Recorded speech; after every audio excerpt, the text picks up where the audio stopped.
Sweet. Looks like we are officially live. So good evening, folks that are jumping in right now. You got Maddie Nelson from Seekins Precision and myself here, and we're looking at the number of participants jumping up and up. So we'll give it just a few seconds here and let some folks dive in case they happen to be a minute or two late, and then we will get going with the evening. But in the meantime, Maddie, it's always good to see you, man. What has been new in your world? I know it's very busy and chaotic. Always good to see you, brother. Always, always. Yeah, it's been a straight wildfire over here at Seekins. So it's been a lot of fun. Lots of crazy stuff going on here. Getting ready for show season coming up. We got some new extreme lightweight rifle that's coming down the pipe here real quick. So we're excited about that. But on top of that, just bolt gun orders, gas gun orders, stuff going through the roof, trying to keep track of trying to meet the demand that's coming in. So it's been a super fun train to ride the last couple of years of Seekins because the growth has just been tremendous. Yeah, no, that's awesome. I am personally incredibly excited for that lightweight rifle. We got a sneak peek of that not too long ago, and I'm looking forward to shooting that thing. Well, I did get to shoot it, but I'm looking forward to shooting it more. So It's that gonna be thing's pretty sweet. yeah, that one's gonna be a lot of fun. Yeah, So I'm excited. heck yeah. Uh, I hate to even ask release dates, but is that like a shot release date? Yes, Is that that'll be like open. a So there's okay? actually we can tease this right here. So this is coming Oh out boy. in November. So we're the cover of Guns and Ammo with that lightweight rifle. You can get all the details there, or at least a teaser of some of the details there. It will be available for pre-order. Hopefully, 1 November is the goal we're shooting for, and then it'll be open for like all over the place come SHOT Show. So that's the game plan here at Seekins.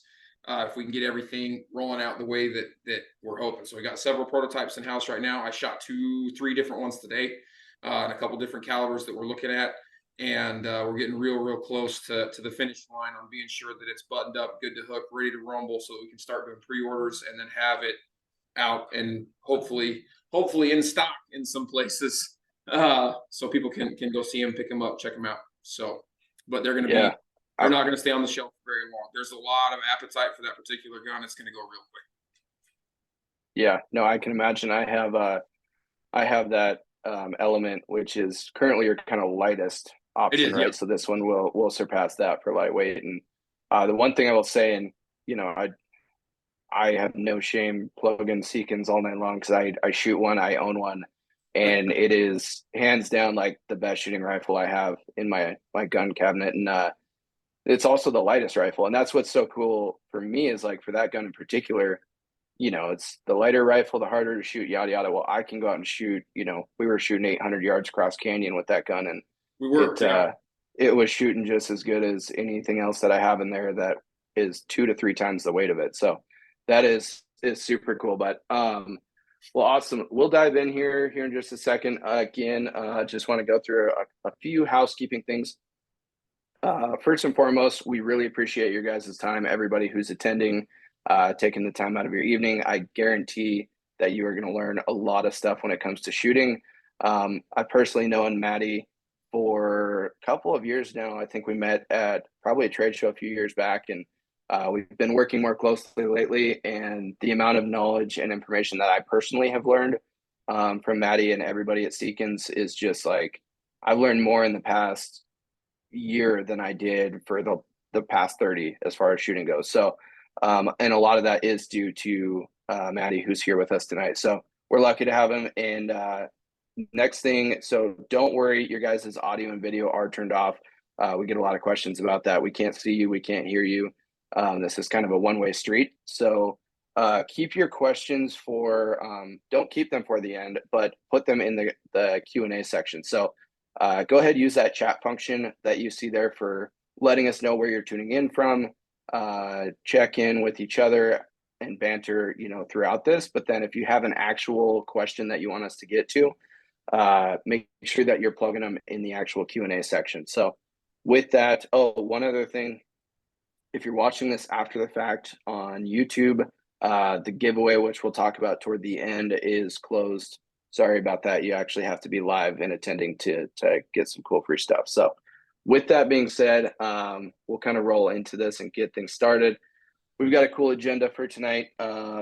Maddie here in just a second is going to introduce himself, talk about Seekins, what they do over there, and then we'll talk briefly about the elite shooting course that we just actually filmed. Awesome day of work for me. I was just behind a gun. Maddie was instructing me, and then we videoed it. So essentially, everything we're going to talk about tonight is in that elite shooting course. We'll get to that here in a little bit, and then run through your class. We got a lot of really cool topics. Again, you can read through them there, but we'll get to them here in just a sec. And then Q&A, and then giveaway toward the end of the presentation. So with that, Maddie, give us a little bit of an insight. What is Seekins Precision? When was it founded? How are you involved? And then also a little bit about you yourself. Sure. So Seekins Precision started in 2008, back with or 2004. Sorry, it's back with Glenn Seekins. So he was on a hunt way back in the day, and he missed the buck of a lifetime out here in northern Idaho. It was still, to like as he tells the story, the best buck he's seen to date, right? And his scope rings had broken and come loose. He didn't realize it. He missed that amazing buck that he was looking at. And he got home and thought, man, there's just got to be a better way to do these scope rings. The only rings on the market at the time were like stainless steel or steel rings, and they were heavy and they were kind of clunky. And he just thought there's got to be a better way to do it. So he was already working a full-time job. So he rented time on a CNC machine in the evenings, and would work all day long and then go home, put the kids to bed, run over to this shop, and he would work till 2 or 3 in the morning, learning how to program, learning how to this, learning how to that, learning how to load the machines, all that stuff. And that was back in 2004. Once upon a time, like 20 scope rings was a big order. And now we do between 7,000 and 9,000 sets of rings a month, on top of small parts and accessories for ARs and bolt rifles, complete ARs, complete bolt rifles, military contracts, et cetera, et cetera, et cetera. So the company has grown immensely. I joined in 2018. So prior to working at Seekins, I was in the military as a Green Beret, and I was a sniper while I was there for quite a long time, and took the shooting side of it very seriously. Did a lot of training on my own, did a lot of like every opportunity I could find for military instruction or civilian instruction. I would jump on some of that stuff. That's how I got to meet Brian Morgan, who runs Hat Creek Training. I'm still one of the primary instructors at Hat Creek. If you guys aren't familiar with that stuff, go get on the socials, look up Hat Creek Training. It's a phenomenal facility here in northern Idaho, and we limit it to pretty much just tier 1 and tier 2 military units that are rolling through there. And we do about 38, 40 weeks of training a year, and it's pretty stout. So I'm not there all the time. I do between 15 and 20 weeks a year, depending on what they need. And that's cool that Seekins lets me go here and go up there. We do have a couple military contracts that the guys are running through there, shooting some of our stuff. So it helps to keep a pulse on that. What do they need? What are they looking for? What's the next thing they're coming down the pipe with that we can help with? All that stuff. So that's kind of my background, where I came from. I grew up out west, and joined the military and had a blast doing that stuff. It was the greatest job ever. And then had a couple kids that hadn't hung out with hardly ever. So I got out at 10 years and was lucky enough to know Brian and know Glenn and fit a good bill for them, and joined Seekins in 2018. And it's been a rocket ship since then. We've grown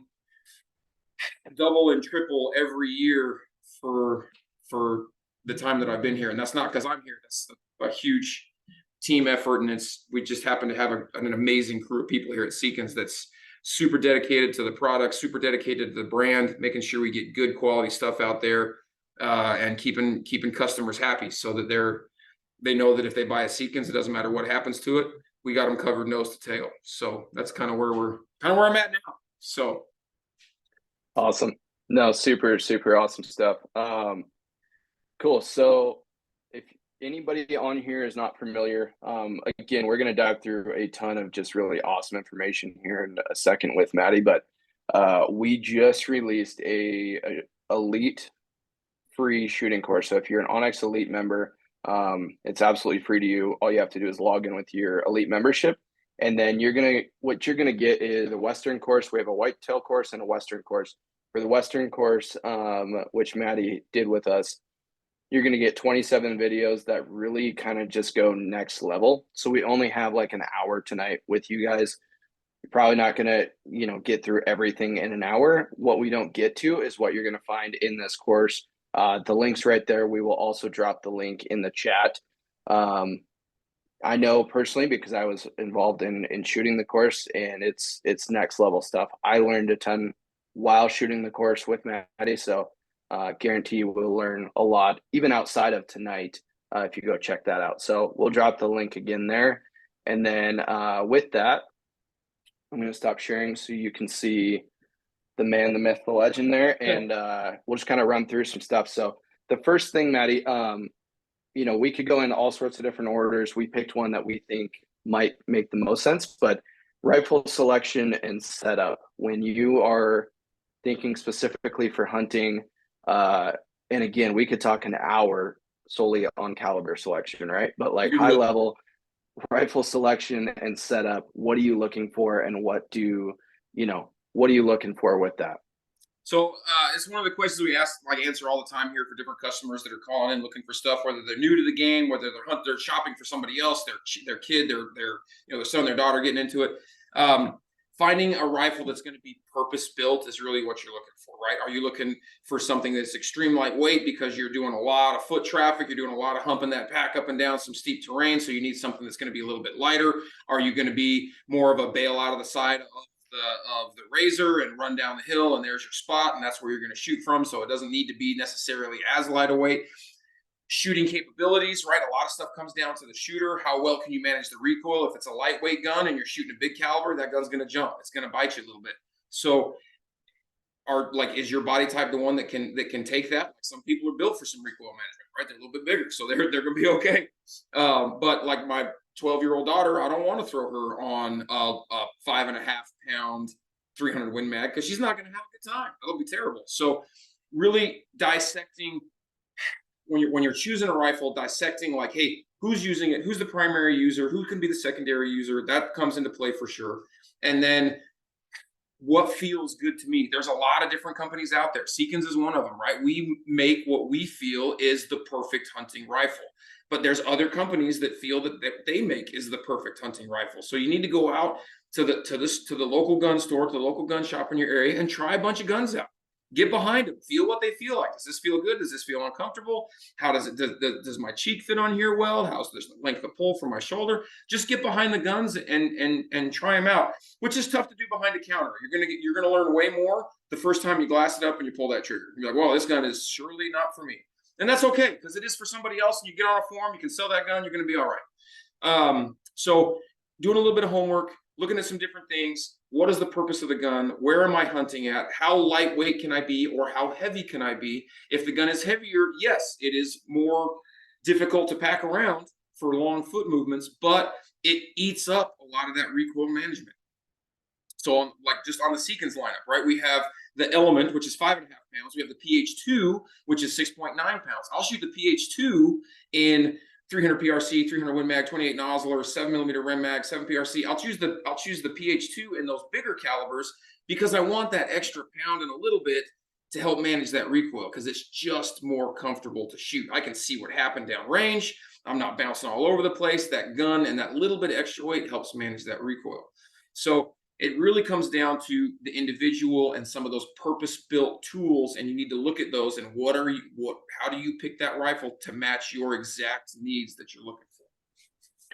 Yeah, and that's what's really cool about what your guys' lineup is I feel like the Element and PH2 are like the perfect weight classes for those particular rifles. Even the PH2, like, it's not a heavy gun, but it's enough that it's not an ultra light either. And it's just kind of at that point, and I know we're going to dive into optics here in a second, but if you go with like a lighter weight gun and load it with a heavy optic, that's also going to help eat that recoil, correct? It is, yeah. Any weight that you're adding to that rifle is going to help. The downside is now your gun's super top heavy and wants to fall over. So that's there's pros and cons to everything. And like I said, you're going to learn a lot. If you're new to the game, you're going to learn a lot the first time you get something, you take it out and you shoot it, right? If you're on the struggle bus and you can't figure out why, it's probably because something about that setup isn't marrying up with your body type or your position or how you want to shoot that gun. So you need to find one that does. Unfortunately, if you're brand new to the game, you don't know what you don't know, right? If you're picking up a guitar for the first time, you don't know the difference between a Taylor or a Martin or that junk bunk whatever that granddad had in the closet that he got from a pawn shop, right? You don't know what the difference sounds like. Once you start to play a little bit, once you start to go shoot a little bit, you're gonna and shoot some different things, you're gonna understand, okay, there's a difference between this weight caliber and this weight caliber, this weight rifle and this weight rifle. There's a difference between this optic and that optic. And you can start to see those differences for yourself the more serious you get about getting into the game and figuring out what tools are going to suit your type of shooting and your style of shooting best. Yeah, no, for sure. Honestly, I don't even think now is the time or place to dive into calibers, but we can touch on it super quickly. It's like, for Sure. me, I've always, and everybody's different, right? I'm always the type of person that's like, you're not going to kill that elk too much. Like the goal is to get out there and make a perfect shot. And yeah, if you do make a perfect shot, you can shoot a 6.5 Creedmoor or smaller on an elk. I don't like personally for me, and this is where each individual needs to go like look in the mirror and it's like, what's your goals, right? For Mm-hmm. me, I would rather shoot a bigger caliber, a heavier bullet. That way, if I happen to make a marginal shot, I have a little bit of insurance there. If I make a marginal shot, I would rather be shooting a 300 PRC or 7 PRC instead of a 6.5 Creedmoor.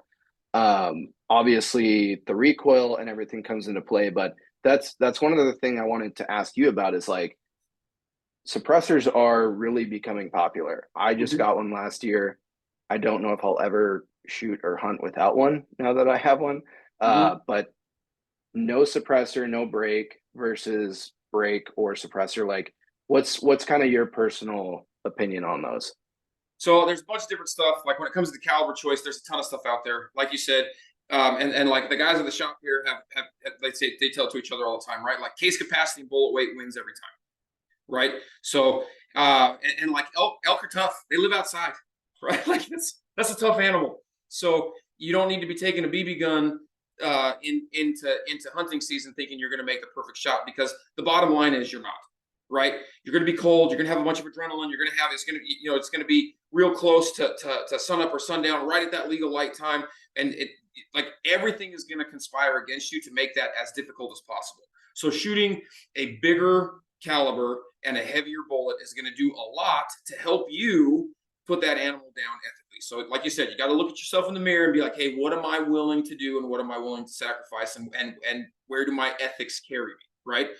Also, distance comes into play. Right. If you're shooting 400 and in, then it's not really going to know the difference between a 6 Creedmoor and a 6.5 PRC. It's not going to be like, "Oh, I'll walk that one off. I'll be all right." Like it's just not the case, right? But if it's 400 and out, if you're shooting between 6 and 800, depending on your ability, again, what your ethics allow, right? If you have that ability to take that shot, then you need something that's got the weight, that has the inertia and the energy to get there and get the job done the first time. So that's where bullet weight comes into play. As far as bare muzzle, brakes, suppressors. So suppressors, like there's no better way to shoot, right? Like shoot civilized, shoot suppressed. So it's just a cleaner way to do it, right? Like you're not spooking the herd. It allows you the opportunity if you're making like some gnarly cross canyon shot with a horrible crosswind, you can go over and get a good wind call on a rock 50 meters away. Okay, that's what my wind call needs to be. Swap back over, and then you're dead nuts, and you're one shot down on that animal versus I blew that one with the wind call, and now everybody's running around because it was too close. So it really provides you better opportunities for hunting if you're going to shoot suppressed. If you're not going to shoot suppressed, I would definitely recommend to shoot with some type of brake on the rifle, particularly as you get up in caliber and recoil. Brakes just dissipate that gas, push it out and back or out and forward or out and up and down. The different brakes do different things all over the place, but they're designed to force that gas out in a direction that helps take some of the recoil out of your shoulder. So you don't end up flinching as much and jerking as much, and you're not just getting beat up by that gun.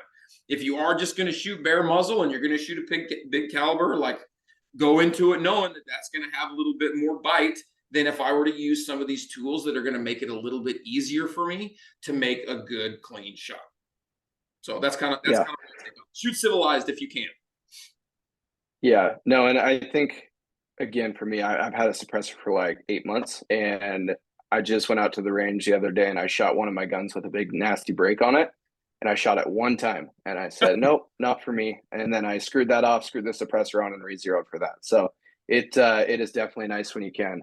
Um, Optics, again, you know, we could dive in. This whole thing could be on just optics, right? But Yeah. what are you looking for with some high level optic selection stuff? Like wave top optic stuff. Like if you're gonna cheap anywhere, do not cheap on glass.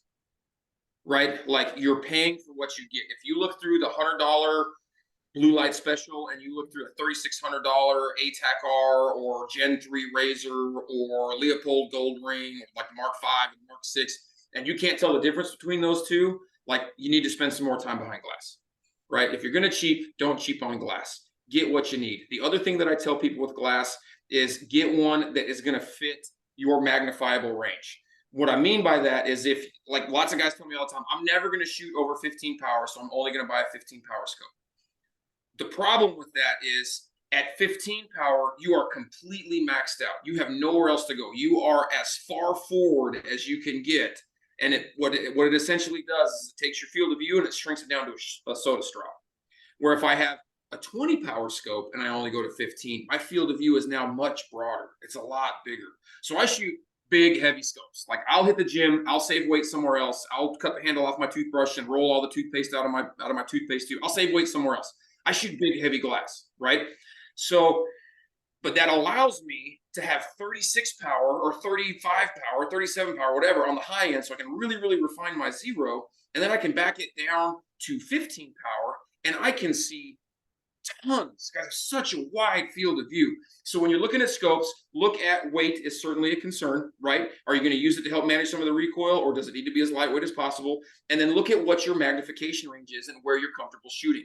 If you're comfortable shooting at 15 power, then get a 20 or a 22 power scope. Don't get a 15 power scope because you're limiting your field of view. Get something that can go a little bit higher and then back down just a little bit. Thank you, James. That is a great point. You're right. So anyway. No, that's honestly, that's one of the biggest. I've learned a ton of things from you and just shooting with you, but that's one of the biggest things for me is I also have shot some big like magnification scopes, like 4 to 32 or whatever, 5 to 25. And I had such a bad habit of shooting on the top magnification. A, because I shoot second focal, which that's a whole nother topic. That is. But B, again, we might need to make this into a series. Yeah. But you know, I was shooting at, you know, 25, 32 power sometimes when I'm not shooting, you know, maybe it's a 400-yard shot and I'm crammed on 32 power. Well, that's fine. Yeah, you can get really precise. But now I shoot even with a suppressor or a break, and I'm like, what happened? Where did that animal go? Was that an impact? I have no idea if I hit it. At that point, I'm just listening for a report of a hit on the animal.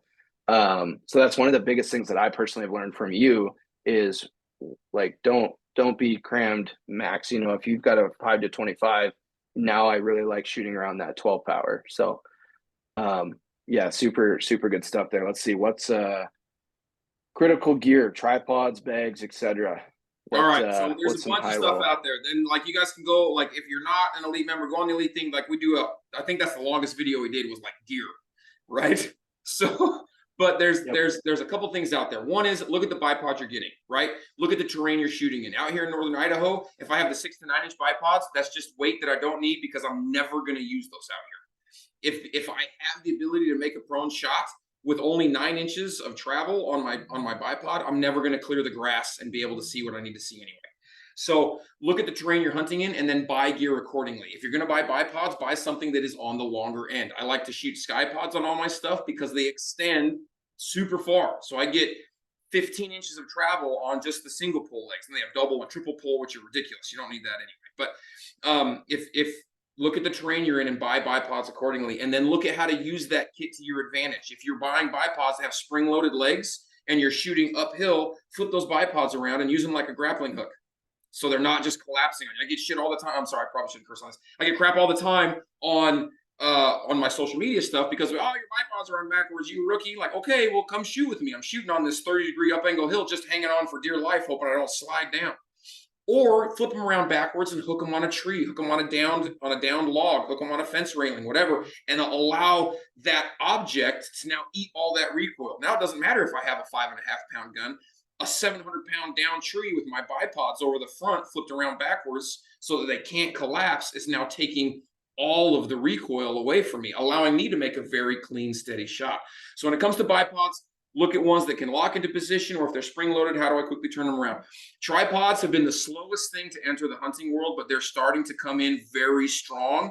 Over the last year and a half, they've taken off in the hunting world. They've been a huge deal in the military where I came from, particularly on sniper units, and in the competition world. If you go to a competition, it's like a tripod forest out there. There's tripods everywhere. The reason is it is a guaranteed shooting position. Right? So people tell me all the time, like, oh, I'm never going to take that out there because it's too heavy. Okay, well, if you look at the tripods that are out there now, they're made out of carbon fiber, they're very light, they're very strong, and you're looking at maybe 3.5 pounds. Save weight somewhere else. Right? Tripods are a guaranteed shooting position, and if used properly, whether it's to support the entire gun or to support the rear of the gun as I get away from the prone because I can't make that shot on the prone, and I have the front of the gun supported by a log, let's say, and I can set that tripod up and now use that tripod as a 4-foot rear bag and secure the end of the rifle. That would have 2 points of contact, and that's the same as shooting in the prone. Now I'm super, super stable and super accurate. I know we did a bunch of videos on how to deploy those, and people will, like in the comments, they're like, oh, it takes too long to set up. It's this, it's that. Okay, like suit yourself. But they have taken the world by storm, and there's a reason. The best competition shooters in the world, the most elite snipers in the world, are all utilizing tripods. And it's not just a standing tripod shot like you're thinking right now. It's in a bunch of different positions.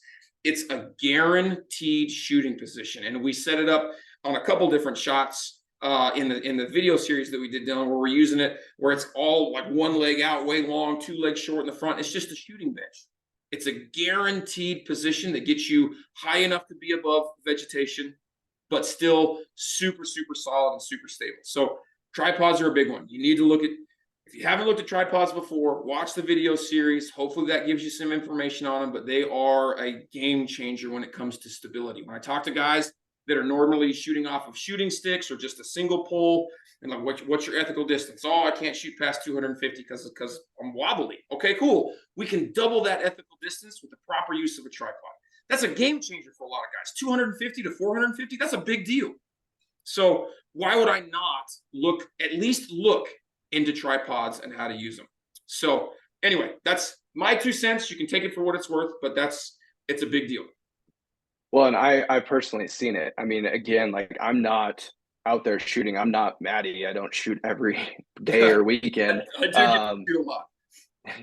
And you're just a dang good shot to begin with. But like I shoot probably a normal amount or slightly above for like the average hunter out there. And we were shooting against a lot of the shots we were taking were like 700 yards across a canyon on like a 10 to 12 inch steel plate, using a tripod, whether it be standing or as rear support, just pinching it up against it. And I would go from without the tripod being like, man, this is going to be a prayer if I hit this thing. And then you put a tripod in there, pinch it in, and now all of a sudden you're like, oh yeah, as long as the wind and everything's good, like it's just going to be repeatable.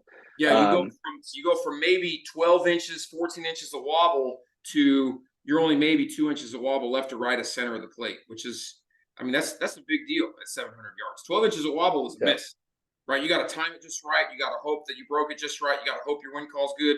If you can get down to just an inch of wobble left or right of center, all you're worried about now is wind, right? Yep. Do I make a good wind call? How do I get it? Let's apply it. All right, let's go ahead and take that shot. Yeah, no, it's been really, really eye-opening for me as just, I grew up hunting, right? So I've hunted all my life. I've shot rifles since I've been old enough to shoot a rifle, and just implementing tripods is huge. I also carry now a super lightweight shooting bag. And at the end of the day, yeah, you could carry a big heavy sandbag and it would be better. For me, it's like, what's the pros and cons? Okay, I want something, but I don't want to carry a 3-pound bag on my backpack all the time, right? So it's There's a time and a place for bags. Bags are for sure going to help, right? But the big, heavy, like sand-filled 16-pound bags, like nobody's going to take that around. That's the most stable one Yeah. to shoot off of because it's not moving, it's not going anywhere. It's just you set it on the stump or whatever, set your rifle in there, and it's not going anywhere. But it's too heavy to be practical for the regular hunter, right? But there are tons of bags out there with extremely lightweight fill, so you can get a big 12 by 12 cube that weighs less than a pound that you can then take out. That doubles as a seat for me when I'm out there. That doubles as a pillow. And then I'm using it to fill space so that I can create rear support for that rifle and make a more stable shot, regardless of the scenario that I find myself in: prone, kneeling, tripod, some type of obstacle that I'm shooting off of, et cetera, et cetera. That bag is going to fill up a bunch of space and mitigate my wobble. So that's what we're looking for. Yeah, good stuff. Shooting fundamentals, recoil management kind of go hand in hand. Let's dive into that for a second.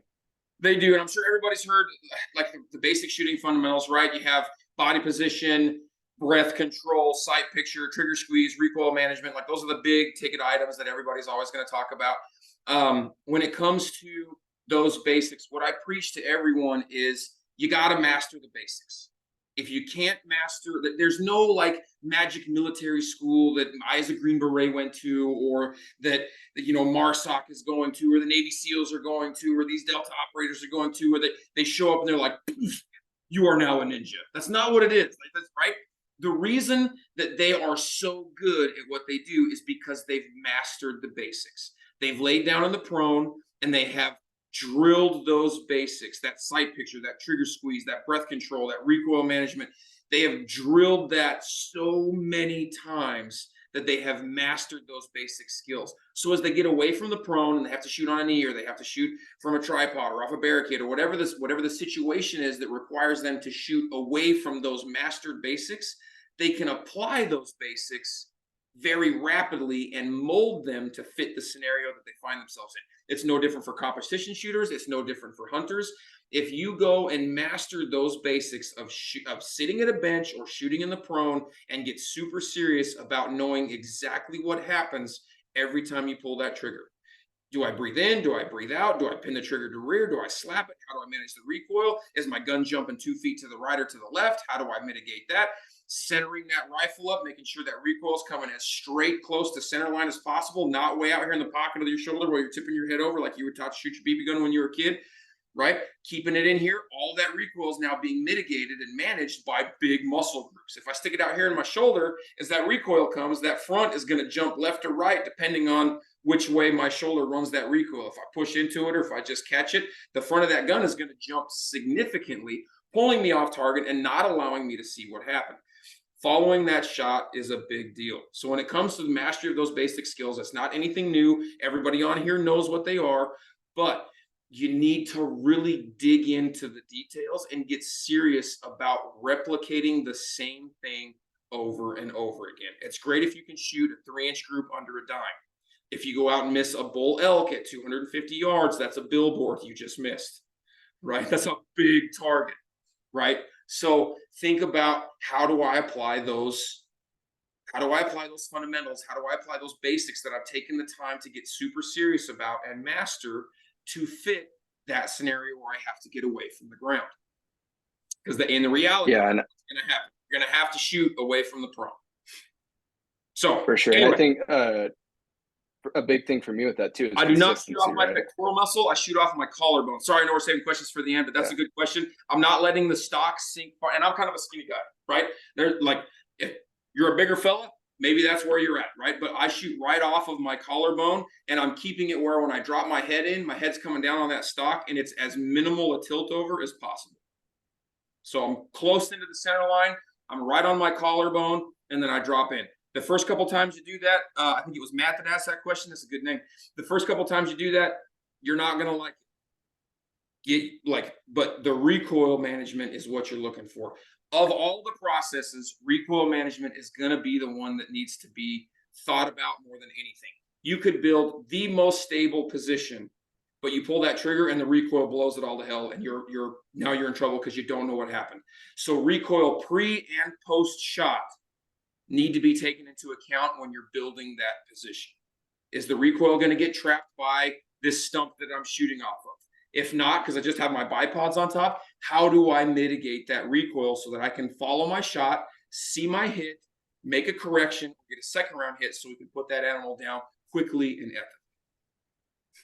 Yeah, and that is a good question, because it's a question I was going to personally ask you, Maddie. Last time I went shooting, I shot probably 30 rounds prone, and the next day I felt it on my collarbone. And 100%. I was going to ask you if that was a Yep, good thing or a bad thing, feel but it on that collarbone, because you're not putting in that pocket where you got a bunch of muscle, you got a bunch of soft tissue in there that's going to help manage that recoil, which is more comfortable. I'm not like, you're not wrong there. But if I bring it in closer to center, I'm now managing that recoil down the center line of my body. I have more muscle, I have more body mass around that impact that is going to keep that rifle more straight in line.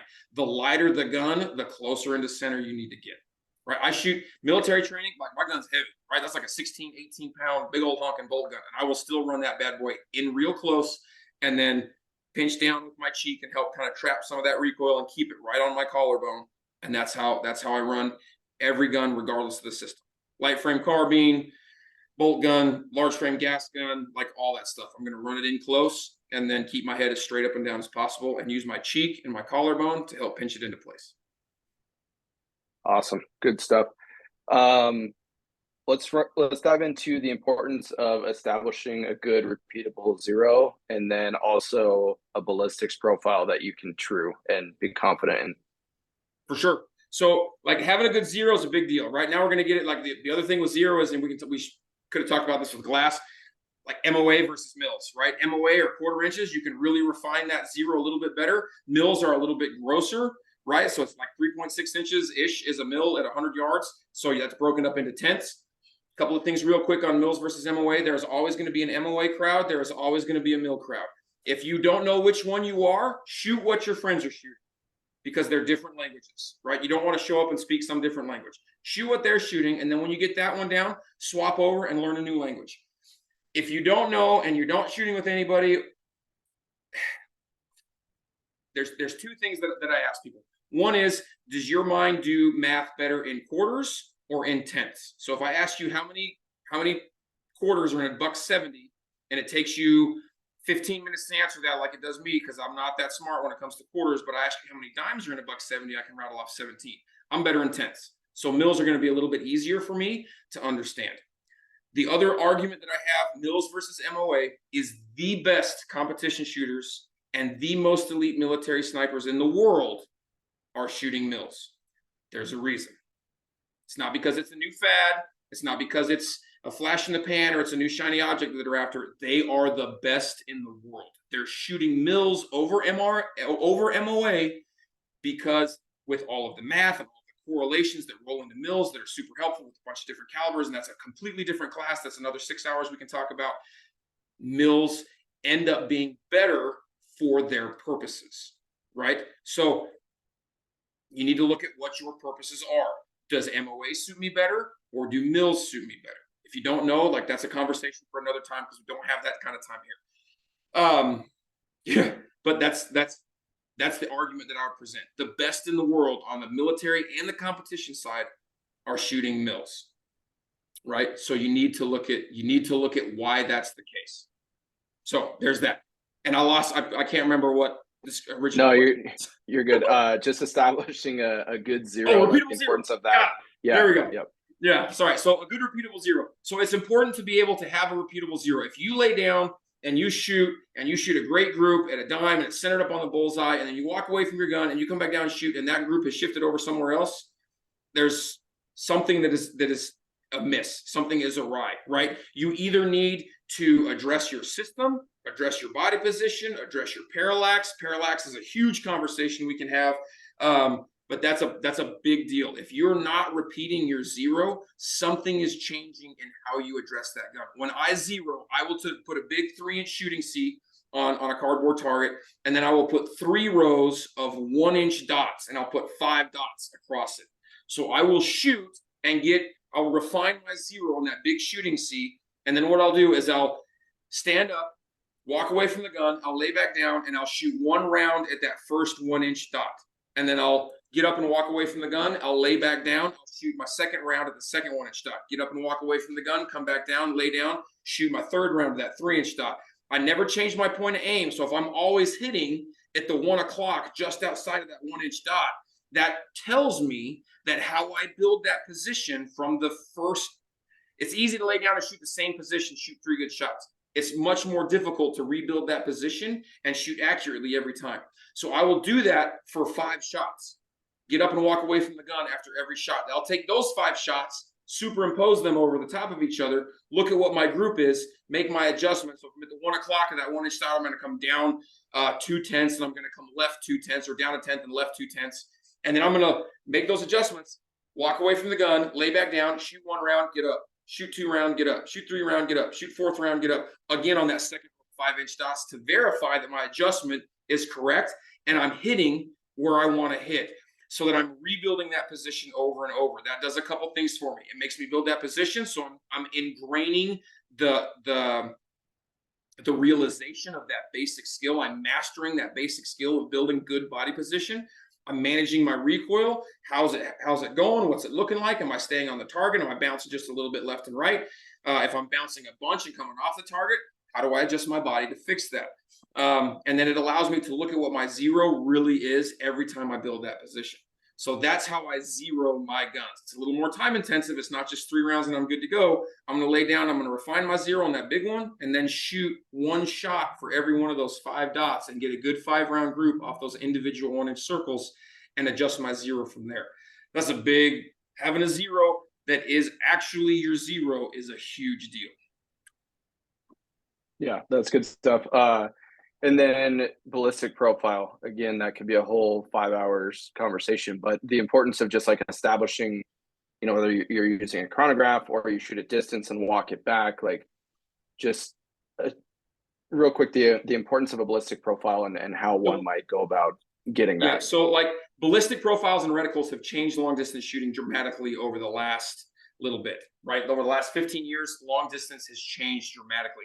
You're not going out there with a data book like you see in the movie Shooter and writing down every shot. And there was 3 clouds in the sky today and it's 72 degrees. And I had to take a leak on the way to the range, right? That's your data for today. And then you go out 2 months later and you're looking for, all right, it's more cloudy today and it's 4 degrees colder and I didn't have to take a leak on the way to the range. Where's my data for that day? That's taking into effect atmospherics and a bunch of other stuff that we didn't know how to measure 20 years ago. We know how to measure that today, and it's super simple. Apps do it, Kestrels do it, binoculars do it now. There's applied ballistics, there's geoballistics, there's a ton of apps out there. Good information in equals good information out. If you half-ass the information you put into your ballistic calculator and then are upset with not accurate results, there's a reason. You have to get into the nitty-gritty. Every one of those apps has a gazillion how-to videos where you can get in and really dive in and be sure that the information you're putting in is correct.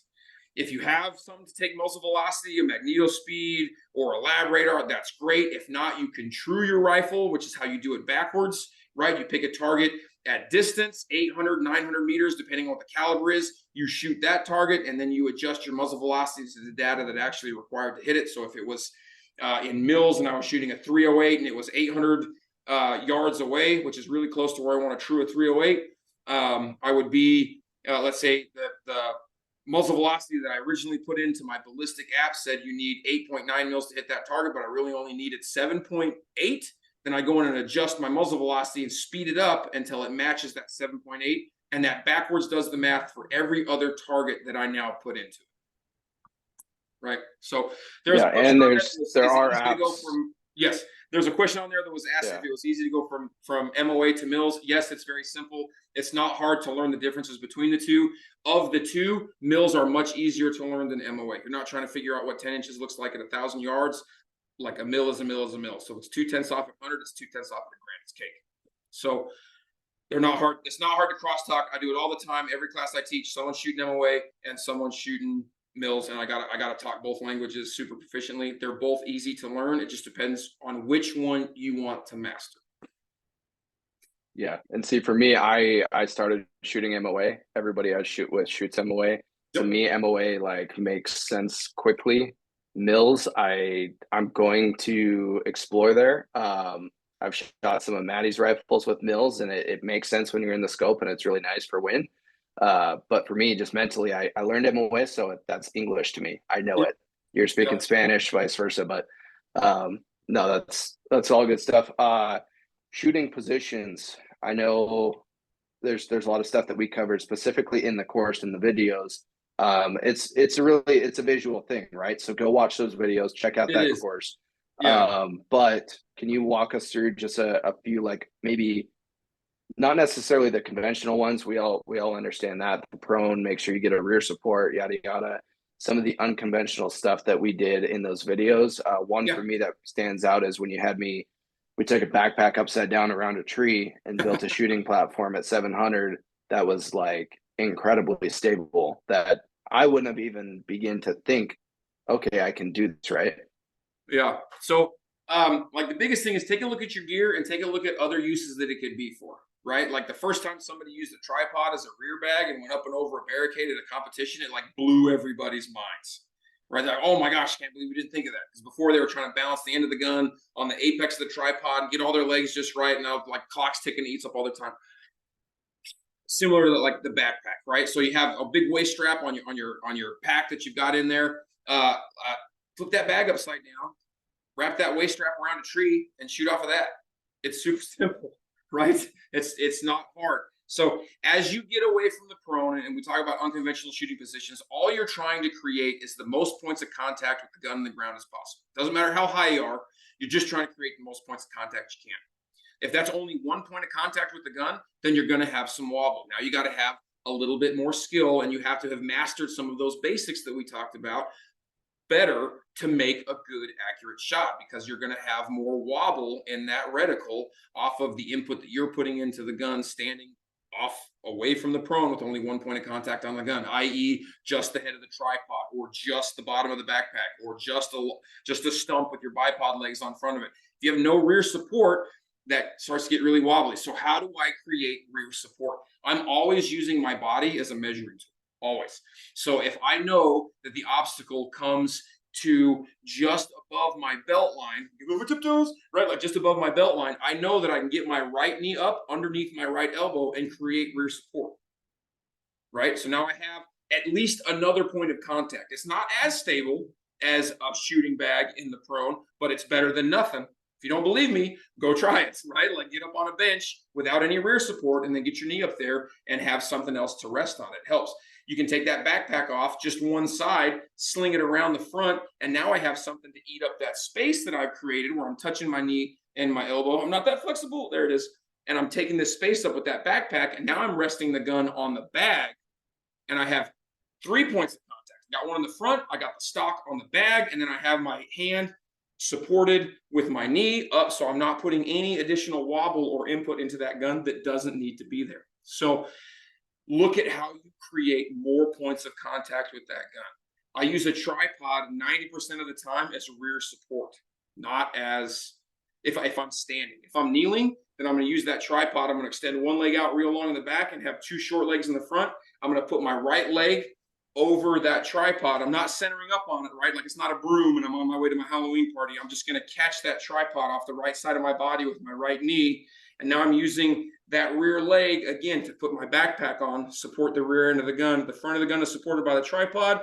I've captured the recoil with my body. It's not going anywhere. I've got a hog saddle or an Arca clamp on the bottom of my gun that's locked it into the tripod head.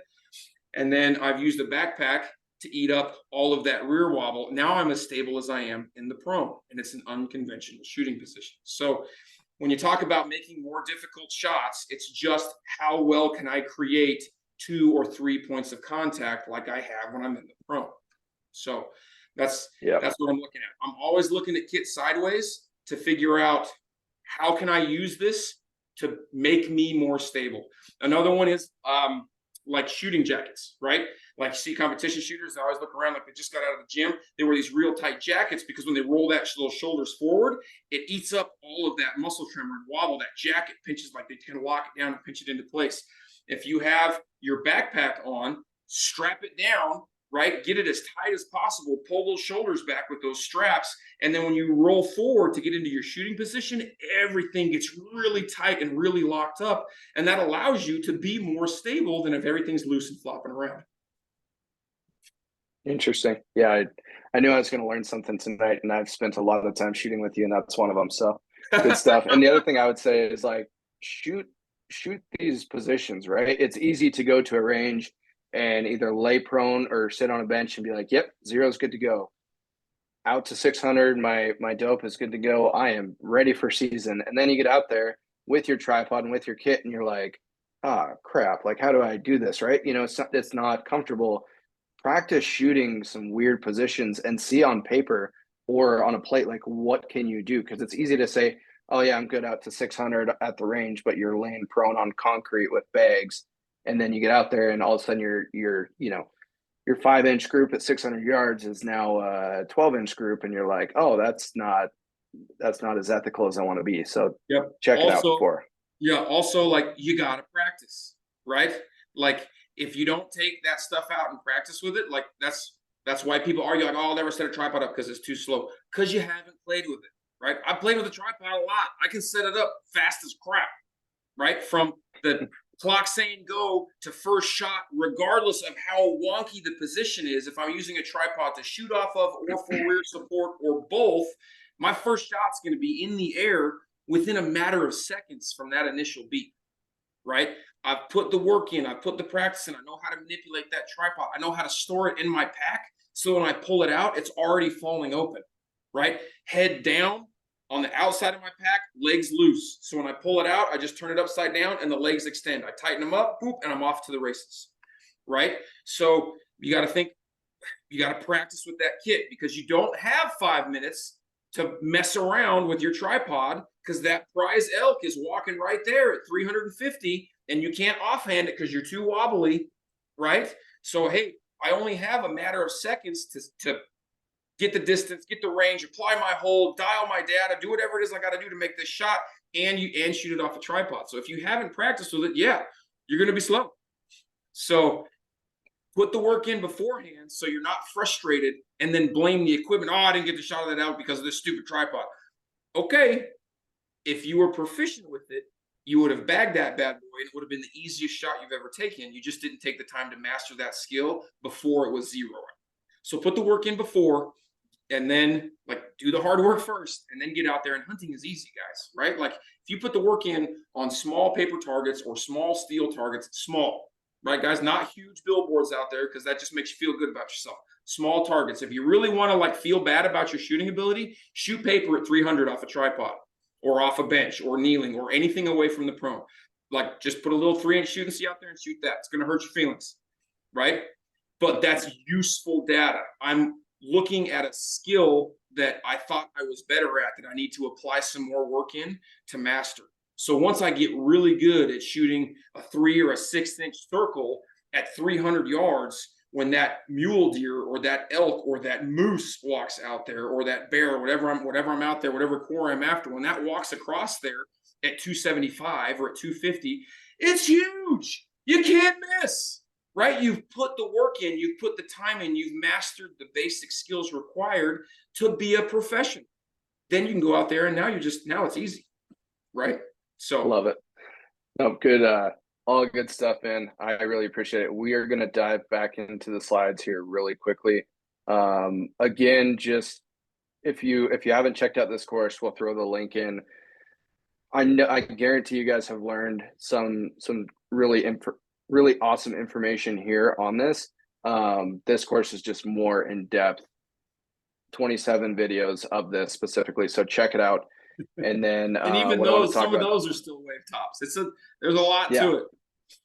totally. And it's one of those things that you're never probably going to master. You're probably still learning stuff, and Every time. which Every is time. which is crazy. So, and the other thing is, shooting is fun. Like, it's fun to go out there and just shoot and to practice, and like, it can be expensive. I will not deny that. But it's fun to do. So go out and practice, get proficient, and you'll have a better season. So giveaways, we're going to be giving away 10 of our new onX Hunt hats. Super simple. It'll just take you a second. We're not going to ask you for much. Check the link. Again, we'll throw that in the chat. Get signed up. Thank you guys for sticking around. We'll be sending out some hats for you guys. Again, if you're watching this after the fact on YouTube, this isn't for you. Don't call us. We're not going to give you a giveaway hat. So you got to be here. Yeah, exactly. Also, we got some more master classes coming down the pike. We have a archery whitetail pack dump, some onX office hours, kind of just like show up, ask us anything app related, anything at all. We're here to talk. Some cool trail camera integration stuff coming up. onX 101, mastering the app. We're talking about being proficient with your rifle here. It's the same with the app. Don't just buy it and then the next day expect to go out and be able to use it to its potential. So at the Hunt 101, we'll walk you through some of the features. We'll answer a ton of questions, so on and so forth. So check those out. Also sign up for them, even if you're not sure if you can attend. We'll remind you that they're coming up, but then we will also send you a copy of the recording after the fact if you weren't able to make it. So if you're interested in one of these and you're not sure if you can attend or if you know you can't, still sign up. We'll get you covered. And then with that, we're going to jump back into a little bit of Q&A. I know we're right about an hour right now, but we'll answer some questions once we get to them here. One question that I know we got, Maddie, is spin drift. At what distance is spin drift something that you want to be cautious of or account for? So spin drift is going to be down weight of the bullet and the distance you're shooting, right? So in a lot of the ballistic apps, you can go in there and look at what spin drift is at those distances. A Kestrel is really good about telling you that stuff. The heavier the bullet, the farther the distance, the greater the spin drift. The closer in the target is, I'm not really. It's not something that I'm really worried about. Like in my Kestrel, I actually turn it off and I account for it. I don't let it apply spin drift in my calculation. I account for it on my own.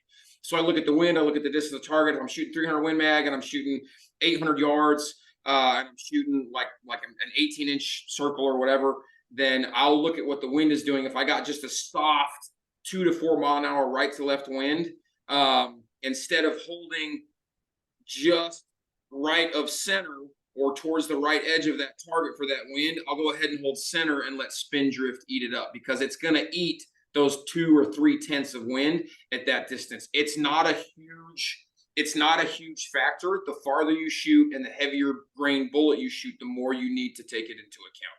So with like 308, I'm looking at spin drift at between 500 and 600, depending on what the wind is doing. I'm going to start playing spin a little bit into that wind call. With 6.5 Creedmoor, I'm looking at 6 to 7. With 300 Win Mag, I'm looking at 8 to 9. With 300 PRC, I'm looking at 8 to 9, stuff like that. So it varies caliber to caliber. Look in your ballistic app if it tells you what it is, and know what it is, right? For some guns, that's the 300 Norma, that's a really big bullet that's spinning really fast, and it's going to walk to the right quite a bit. So if I'm shooting 12 or 1300 yards with that 300 Norma, it's going to be 0.5 or 0.4 or 0.6 of spin drift at that distance. At that distance, man, that's the difference between, a right favor, not quite to the right edge, and a left edge hold, right? So I need to take that into account. So the heavier the bullet, the farther the distance, the more you need to take it into account. Perfect. I don't want to spend a ton of time on this, but I do have a personal question. Hopefully the folks on can learn from as well. But I've always, for the past several years, I have tried to zero, like just say a quarter MOA left at 100 to eat up some of that spin drift. So like in theory, right, my thought on it was, well, I'm a little bit left out to like 400 or 500, and then I'm a little bit left, and then I spin a little bit right, and then at like 1,000, I'm just a little bit right. And so like when I'm looking at it big picture, it kind of eliminates the need to worry about it. But so then also wind comes in. So like there was actually like a thread going on where somebody was, I didn't see the initial question, but the answer to it was no scope can be perfectly zero. They're absolutely correct, right? So I can refine that zero better with MOA than I can with mils. I'm going to be a little bit more gross with mils in my adjustments. I will, if you can't dial it out to be dead center, which is rare, I will always prefer to be on the left side of the target. If I can't pick left, or like if it's left or right, not center, I'm always going to pick left. And if it's up or down, I'm always going to pick low. The reason being is if I miss around low, I got at least some chance of seeing splash.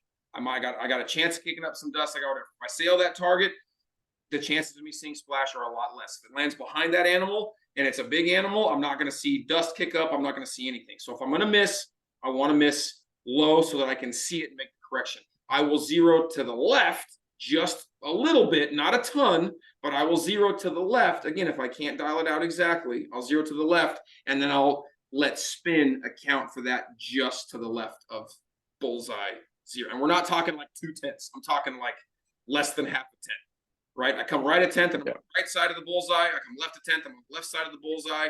Then I'm going to pick the left side. Gotcha. No, that makes sense. I know you'll appreciate this one. How often should you clean your rifle? All right, that depends on what you're using it for. All right, if we're using it for self-defense and stuff, like that needs to be kept in working order and ready to rumble. And like guns like that are my personal defense guns, like I'm going to shoot them a little bit to make sure that they're running clean, they're good to go, and then they're going to get cleaned quite frequently. When it comes to like my training guns, so like I've run Seekins gas guns and bolt guns harder than anybody out there is ever going to run, ever. Right? I got 35,000 rounds on an 18-inch 308, all suppressed now. Right? Now, it's not saying to shot all those without breaking, right? Like I've replaced an extractor, I've replaced a bolt because I sheared a lug, et cetera, et cetera. That's a ton of rounds. I've cleaned it 3 times. And by clean it, I mean I ran a patch down the barrel and I wiped the bolt carrier groove off. That was it. So until I see, my rule of thumb is if it's a hunting rifle or if it is a training rifle, then I'm going to run that gun until I see a big dip in muzzle velocity or a big change in accuracy. If I'm shooting little dimes, I'm not going to go patch the crap out of that gun every 20 rounds, right?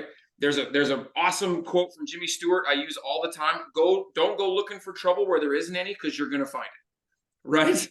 If it's shooting what you want it to shoot and you have the confidence that you've built up with that weapon system and it's shooting great, then there's no reason to go and add something into that mix that could cause it to be something you don't want to do, right? So, but if that is part of your routine and that is part of your confidence, then I'm not saying don't do that. Like, find what works for you and run it that way. Me personally, I run my guns super, super hard. I got 3 little kids. I'm training all the time. I don't have time to just break them apart and get super serious and go ahead and clean them out. I wipe them down, lube them up, throw them back together, and I'm out to the range the next day.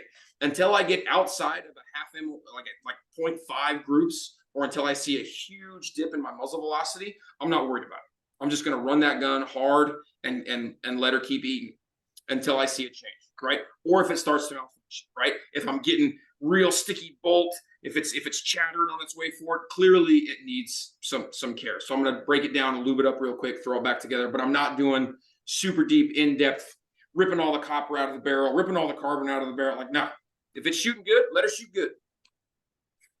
Yeah, exactly. And if you do clean it, like I just had to clean one of my guns, go foul it up a bit before season. I used to clean when I was younger, man. I remember right before season, I clean all my guns. They'd be in pristine order, right? And then I didn't shoot them once until I shot at that animal. Go foul them up, make sure they're shooting good after you clean them, because it can take a few rounds to tighten back up. Yeah, if you're going to run a bunch of patches down that barrel, you're going to clean all the carbon out, or if you're going to like put in the copper solvent and clean all the copper out of it, you need to go and foul that barrel out. It needs a certain amount of gunk in that barrel to shoot accurately. If you don't believe me, like strip one all the way out and go shoot back on paper. You'll have a nice like 1-inch group. You're like, what the heck happened? I just cleaned all the magic out of my gun. Foul it out. Give it 10, 15, 20 rounds. It'll tighten back up. Yep. Do custom turrets really need to be accurate for elevation, etc.? Can you get away with an average elevation and standard temperatures? All right. So custom turrets are a little bit like BDC reticles, right? They're better, but they're a little bit like BDC reticles. Okay. So you got to look like BDC reticles are like the FUD reticles of the world. Apologies if you use one, right? But you got to think about it like just on a 308, right? How many different bullet weights are there? A ton. How many different barrel lengths are there? A ton. Gas gun, bolt gun, et cetera, et cetera, et cetera. So that BDC reticle is taking an average of 140 grain to 189 grain. It's taking an average of 14.5 inch, 16 inch, 18 inch, 20 inch, 22 inch, 24 inch, 26 inch, 28 inch barrels, right? Gas gun velocities, bolt gun velocities. So it's not a very refined system. It's good if you're close, right? But as you start getting into those 300, 400, 500 yard engagements, that BDC, if you're serious about shooting and serious about accuracy, you're going to notice that it's not anywhere near your point of aim. You're going to be high, you're going to be low, you're going to be somewhere else, because your average doesn't line up with the average of all of those different systems, right? That they're taking into account. Custom turrets are a little bit the same. As you go up and down in elevation, there's more or less air for your bullet to fight through. So the farther, if you're shooting 250 and in, is it going to matter? No, right? It's going to be less than half a tent. I can't shoot that good. I can shoot really good. Dylan's seen me shoot. I can shoot really good. I can't shoot half a tent, right? So it's within the noise of the system, but you're going to get to a certain distance where that elevation is a big deal. So if I'm here at the shop, right, Seekins Precision headquarters is only at 1,200 feet elevation. If I go up to the back end of Hat Creek Training Facility, that's 8,000 feet of elevation. If I don't readjust my zero, or if I don't have a ballistic calculator that's going to take that new altitude into effect and redo my math for me, I will be a mil off, which is a miss, right? That's a lot, okay? So the farther away you get, the more it's going to, that average is going to catch up to you. The higher or lower you go from your starting point, the faster that average is going to catch up to you. There is a market for it. It's not a bad idea, but again, it's an average. It's not the exact data at your location at that time. If you're shooting to be precise, if you're shooting to be ethical, then give yourself the correct tools to do so. And an average tool may not be the best tool that you need. So take that into account. If you're always hunting in the same place, yeah, spin them up, turn them up, you're good to go. If you're going to change your spot, something to think about. For sure. The rule of thumb that I've always been told or went off of is every like 2,000 feet of elevation change, you better be getting a new profile or a new turret or something, because that's every 2,000 feet is probably going to make it close to a miss. But also, like for me, I want to be the most precise possible to give myself the biggest room of error. Because again, like when that 370 bull walks out and I've never seen a bull that big, and all of a sudden I'm like, I've shot that shot 1,000 times and I'm good. Now all of a sudden it's dancing because I'm freaking out. Like I want to be as precise as possible. So if I do have some air built into it, it's not like, well, I'm on the bottom half of my being precise because that's where my turret is or whatever. So I'm already on the bottom half. Now if I miss low, it's a miss. If I'm centered and now I miss low a little bit, it's still a hit and I'm in the lungs, and I'm thankful that all about stacking tolerances, right? What is an acceptable tolerance stack for you and your style of shooting and where you're going to be shooting, right? If that's an acceptable stack, great, run it. If it's not, then get some tools that'll make you more precise, right? Get some binos that have applied ballistics in them. Get a Kestrel. Get something that's taking live weather data at your location and spitting back data that you need to engage that target or that animal with. That's real-time data. Temperature, humidity, altitude, barometric pressure. Takes into effect all of that stuff. And it's live. It's at that moment. And it's doing the math for you. Where a turret is pre-designated, and if you're outside of that elevation window, it's not going to be the same. And now you're going to start stacking tolerances. And the farther away that target gets, or the higher or lower you go in elevation, the bigger that tolerance window is going to get, and it's going to catch you pretty quick. So that's my 2 cents. Use precision tools if you want to be precise. Does Seekins Precision make left-handed rifles? No, we don't. We got a saying at Seekins: if you're not right, you're wrong. So, so don't take offense. We do not make them right now. And the only reason that we don't make them right now is I cannot make right-handed ones fast enough. As soon as I can make right-handed guns fast enough, that is the first thing that we will turn out is a left-handed bolt action gun in all of the offerings that we make. I just can't make them fast enough now. So hang in there. We'll get there. What pound of trigger weight do you shoot, or what pound would you recommend for Western hunting? It's going to depend on the ability of the shooter. You can get away with a lot of wobble and a lot of poor techniques with a really, really light trigger. The problem that I see with that is people that already have poor techniques generally have pretty poor trigger discipline. So it depends on the ability of the shooter.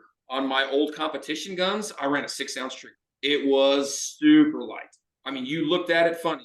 You pull it with an eyelash, right? Very, very light. But I had a lot of time behind that gun, and I knew exactly what 6 ounces felt like. So that gun never went bang unless I wanted it to. On my hunting rigs, I'm generally between 12 ounces and a pound. That's for me, right? I know what my trigger control is. I know what that feels like. That's a heavy enough weight that it's not going bang by accident because my fingers are cold, but it's also light enough that I'm not pulling myself off target. So what I would recommend is mastering that basic skill, trigger control, trigger squeeze, right? Lay down and dry fire, right? If you're shooting a super light gun and you got a super heavy trigger, you're going to pull that trigger back at 2.5 pounds and you're going to watch the reticle dance off the left and right side of the target every time you squeeze that trigger, right? So start to lighten it up till you mitigate or at least marginalize what that movement is when you're dry firing. Not so light that it's an accident, right? You need to have positive control of that trigger. So master the skill and then work into the trigger weight that's going to be good for you. Good stuff. We'll do a couple more questions here. I got 2 more good ones. There's been a lot of questions that I'm seeing here. Great questions, but we pretty much touched on them throughout, the conversation. So we'll do 2 more here and then finish it up for the evening. At what range do you believe a bubble level comes necessary when hunting? 0 to infinity immediately. Like, okay, so I have a story about that. So I shoot up here in the mountains. Everything is crazy. Like, you think you're level and you are completely not. You're like, man, there's no way I must have bumped my bubble level. You didn't. It's just the terrain plays tricks with you. People will say your equilibrium, like you'll be able to build a stable position. My story for that is I have a very good friend of mine. He's a PJ. He graduated top of his class. Graduate top of your class, they put you up with an Air Force guy, take you up in an F-18. You get to have a good time. He's up flying around with this F-18 guy, right? Super cocky PJ, super cocky jock pilot. You see where the story's going, right? So he asked the pilot, hey, you guys fly through clouds? And the pilot's like, yeah, we can, but we just don't really prefer to. And of course, him being the cocky PJ was like, what are you, what's it's a $35 million aircraft, all kinds of sensories. Of course, you fly in the clouds. Like, what's the matter with you? Yeah, we could. We just don't prefer to. Start flying around. Hey, look down there. You see that lake? Oh, yeah, I got the lake. See the boat? See the dock? See that house right there? Oh, yeah, I got it all. Tracking. Yeah, see it. Cool. Yeah, all right, cool. Carry the conversation on. Pilot drifts up into a cloud, right? Hey, where's that lake? Oh, it's right over there. Where's that dock? Oh, it's right there on that side of the lake. Where's that boat? Oh, it's right at the end of the dock right there. Pilot come out of the clouds. He'd flip them upside down. My buddy immediately just projectile vomited all over the inside. He's just like his body couldn't handle because he just inverted his entire reality, right? And the pilot, being the cocky pilot, that's why we don't fly in the clouds. So equilibrium will play tricks on you. So don't fall victim to thinking that it's not going to take an effect. I zero my guns level because it matters. That cant is not getting any better as it goes out at distance, right? So I zero my guns level. I always have a bubble level on every one of my guns because it is not worth missing that shot for something as simple as can't. And can't stands for can't hit the target. That's just what it is. It's gonna bleed you off, and that's all you got. Okay, so bubble levels are extremely important. It's a very cheap piece of gear that will save you so much aggravation. So I always shoot with the bubble level. There's a bunch of different kinds, electronic, water, whatever. They all have pros and cons. The water bubble level, as you go up in elevation, the bubble gets really big. Electronic bubble levels, the battery's going to wear out when you don't want it to. The ceramic ball bubble level, if you're shooting extreme up or down angle, there's more drag on that than when it's perfectly level across, like horizontally, right? So it's not quite giving you a true reading because it can get hung up and stuck as you're getting into more extreme 25, 30-degree angle shots. So pros and cons to all of them, but I'm always going to have one of those 3 types of bubble levels on every gun I shoot. Sweet. Last question here. 10,000 foot view, because I know we could spend some time on this, but I've also personally learned a lot about this from you. So parallax, when does it matter? When can you kind of sweep it under the rug a little bit? Like parallax, what is it? So look at your parallax knobs. On your parallax knobs, generally from 0 to 100 is going to be like almost 3/4 of a turn. From 100 to infinity is going to be a half a turn or less. So the closer that target is, the more parallax comes into play. If you're shooting 2.5-inch groups and you don't understand why, it's because your parallax at like 100 yards, it's because your parallax could possibly be off, right? So I know that the gun that I'm shooting, that I'm going to take out, that I'm going to rely on, that I have confidence in, that I got the time and the rounds behind to go put an animal down ethically, I know that it's shooting dimes. If I lay down and it's shooting a 1-inch group, something's not right. The first thing I'm going to check is parallax. The easiest way to explain parallax is you're putting the reticle on the same focal plane as the target. So between the camera on my computer here and my nose, there is infinite focal planes, right?